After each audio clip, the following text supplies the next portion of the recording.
ఆర్మూర్లో జరిగిన ఘటనపై మనతో మాట్లాడడానికి ఆర్మూర్ ఎమ్మెల్యే పైడి రాకేష్ రెడ్డి ఉన్నారు. సార్ చెప్పండి, మొన్న స్కూళ్ళల్లో కూడా ఉర్దూ నేర్పిస్తున్నాం అని చెప్పేసి కొద్దిగా గొడవ కూడా జరగడం జరిగింది. గొడవలు వాళ్ళు పెడుతున్నారండి, గొడవలు మేము పెట్టాము. మా పిల్లలకు చిన్న పిల్లలకు నమాజ్ నేర్పుతున్నారు, ఖురాన్ తాలీం చేస్తున్నారు. ఇది తప్పు అని చెప్తున్నాము.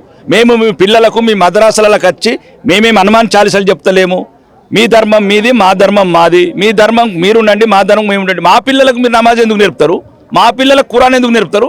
అది అడగడానికి వెళ్ళినప్పుడు చిన్న ఇద్దరు వ్యక్తుల మధ్య సంఘర్షణని ఈరోజు ఎంఐఎం ఒక కావాలని అక్కడ శాంతియుతంగా ఉన్న ఒక ప్రాంతంలో మత కలవలు పెట్టడానికి ప్రయత్నం చేసింది. దాన్ని హిందువులందరూ ఐక్యతగా ఉండి ఎదుర్కొన్నాము, ఒకటే నిలిచినాము. పోలీస్ డిపార్ట్మెంట్ కూడా వాళ్ళ పన్నాగాలు పన్ననియలేదు. అంటే బీజేపీ ఎమ్మెల్యే అక్కడ ఉన్నాడు కాబట్టి కావాలని చెప్పేసి అక్కడ మత ఘర్షణలు రెచ్చగొట్టడానికి ఇట్లాంటి देश हमारा है, भाजपा तो चला रहा है देश को. 22 स्टेट में हम लोग भाजपा चला रहे. तेलंगाना के एज नहीं था, अभी 28 में के अंदर तेलंगाना के अंदर भी भाजपा चलाएगा.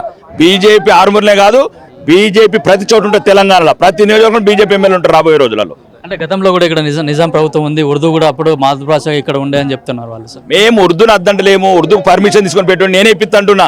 కానీ మాకు బలవంతంగా మా పిల్లలకు ఉర్దూ నమాజ్ ఎందుకు నేర్పిస్తాననేది సమస్య.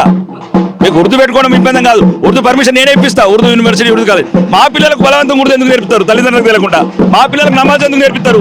అంటే స్కూల్ యాజమాన్యం ఏం చేస్తున్నారు? అప్పుడు స్కూల్ యాజమాన్యం కూడా చర్యలు తీసుకోవాలి. అందరి మీద తీసుకుంటున్నాం, యాక్షన్ తీసుకుంటున్నాం. అవసరమైతే అది రాష్ట్ర వ్యాప్త ఉద్యమం చేస్తాం.